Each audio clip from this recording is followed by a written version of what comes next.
I'm trying to figure it out where's this mental health crisis actually comes from. Because that is not normal, man. That is not normal.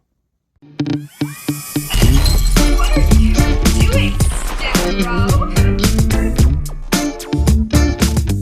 Need to go to a motherfucking HBCU.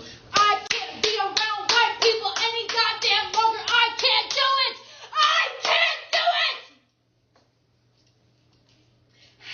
Black Lives Matter. Need to. Listen, I know it's fun sometimes to make fun of these kids, right? You look at them, they're doing some silly stuff, they're just going overboard with their craziness or whatever the case may be. But I want to approach this from a different perspective, right? And trying to have a level of understanding as to why these people behave the way that they do. Right. So, for instance, this young girl right there, right? You may remember her. If not, she actually went to her father's funeral and just talk so much crap about her own father. And that was heartbroken. The idea. But Dad, please know that while I am grateful and highly aware of all that you've given this family, I still don't miss you. When you died, I felt like there was a hole. I missed something, but it wasn't you. It was the idea of what you could become. I miss being able to hope and wish that one day you turn a corner and see the world from my perspective. I miss the idea that one day you might help me fight for the things that matter. I missed my fantasy of you. Because when you died, it solidified the fact that you'll never be what you could have been, but only what you are. And what you are is a racist, misogynistic, xenophobic, Trump-loving, cis-straight white man. That is all you will ever be to me. And Dad, before you tell me to respect the dead, please remember that you disrespected and disregarded the lives and deaths of entire communities of people with your ideology. You told me to never back down, so I won't. You know for a fact that even against you, I'm not afraid to share my peace. You are everything I aspire not to be, and I refuse to stand up here and sing the praises of a man who was the paradigm of white supremacy. So I'll take your racist mindset, I'll take your money, and I'll take your advice. And I swear to God I will make this world a better place. Not at all because of you, but in exact opposition to you. Thank Name of this chick, or date them, whatever the hell she pronoun she identify as. Her name is Samantha Ross, right? And that was her at her father's funeral, and basically shitting on his dad, right? That the man that probably give her everything, and except time, I guess. And now you have this person lost in the ideology, and because she's looking for, I guess, somewhere she belonged to, you know I don't know, maybe a racial identity or a gender identity, or she's basically having an identity crisis. She's a mixed girl, half white, half black, whatever. Her father's super wealthy and passed away, and she now has all these pent up rage and aggressions and whatever, the lack of love that she probably could have had from her dad that wasn't there. And now she's just this person, just angry and at white people. I can't be around white people any goddamn longer. I can't do it. I can't do it. Right? And it doesn't matter. It could be like, you being racist towards black people as well. It's like it doesn't matter. It just shows a person that is lost. Why is that? Why is that, like in this Western country where a lot of kids pretty much got everything that they need to survive in this world, and yet they have such a level of animosity towards their parents, towards their own kin, towards their own people, or towards the previous generation that pretty much done everything for them to make their lives comfortable.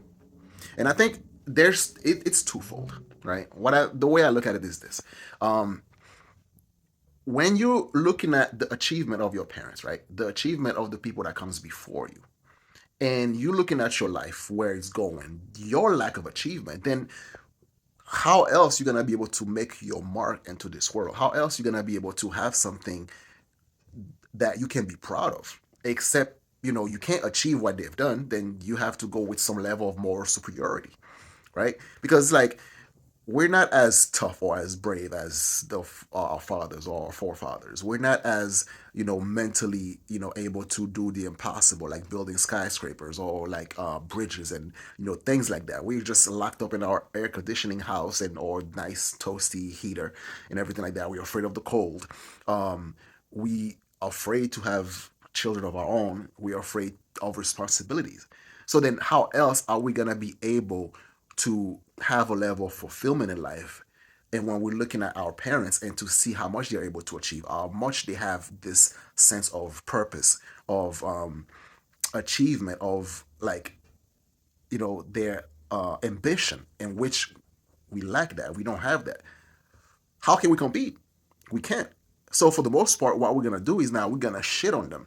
We're gonna show them like, hey, look at you, like, you are an immoral person, and it doesn't matter the fact that you raised me and gave me everything that I needed to survive, right? But I'm gonna crap on your old-fashioned moralistic idea. I'm gonna crap on the fact that you are somehow a little homophobic. I'm gonna crap on the idea, the fact that you disciplined me at some point. So now I'm gonna look at it as child abuse, or trauma, and all these things that we forcing our parents to live a standard that if we actually grew up in their era, we wouldn't be able to survive with our level of sensitivity, right? And to me, it's very sad, right? Because I grew up in Haiti, right? Well, I came here when I was like a teenager, but I had the chance to witness a level of hardship. I had the chance to actually see what it's like when you're feeling insecure, when you don't know when your next meals might come from, or let's say like your mom's run out of money and stuff like that, so she has to wait till like the next time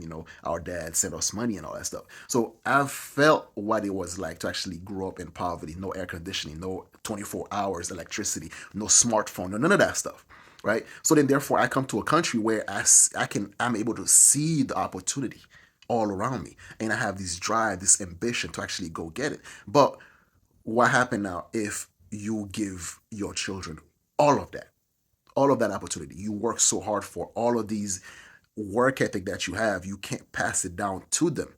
And then you're just watching their lives crumble. You're watching them just get lost in things that don't matter, or things that have very little meaning that would actually help them survive in life.